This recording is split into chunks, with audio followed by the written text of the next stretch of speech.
Dia tidak akan keluar Jayapura, Papua.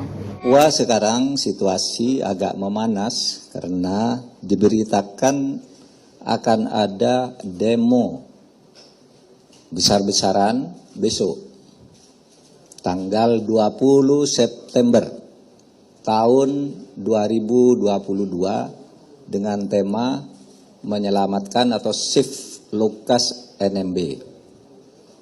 Latar belakangnya karena Lukas NMB sebagai gubernur itu telah ditetapkan sebagai tersangka oleh KPK beberapa waktu yang lalu dan sekarang merasa terkurung di rumahnya, di rumah gubernur.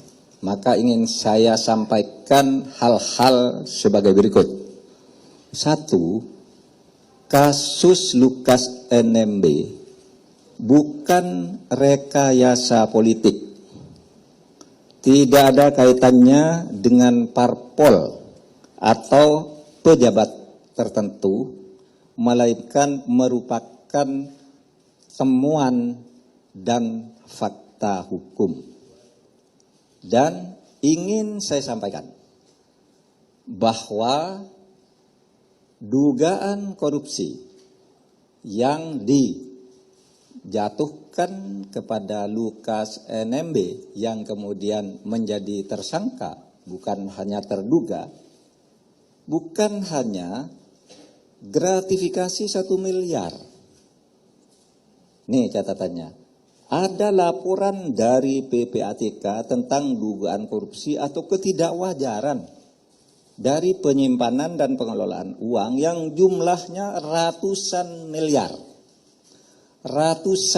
miliar dalam 12 hasil analisis terkait dengan transaksi setoran tunai yang bersangkutan di kasino judi senilai 55 juta dolar atau 560 miliar rupiah. Itu setoran tunai dilakukan dalam periode tertentu. Bahkan ada dalam periode pendek setoran tunai itu dilakukan dalam nilai yang fantastis 5 juta dolar. PPATK juga mendapatkan informasi bekerja sama dengan negara lain dan ada aktivitas perjudian di 2 negara yang berbeda dan itu juga sudah PPATK analisis dan PPATK sampaikan kepada KPK.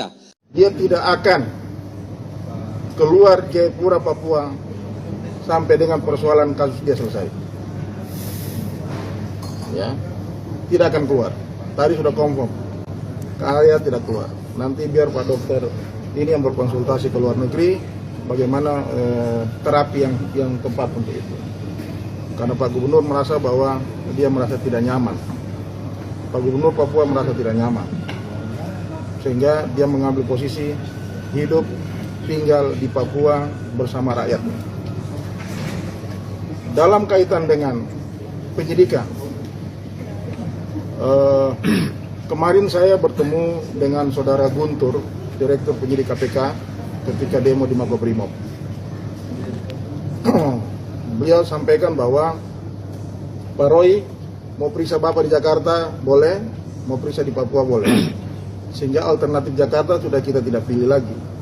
Kalau KPK betul-betul mau periksa Bapak lagi, silakan ke Jayapura.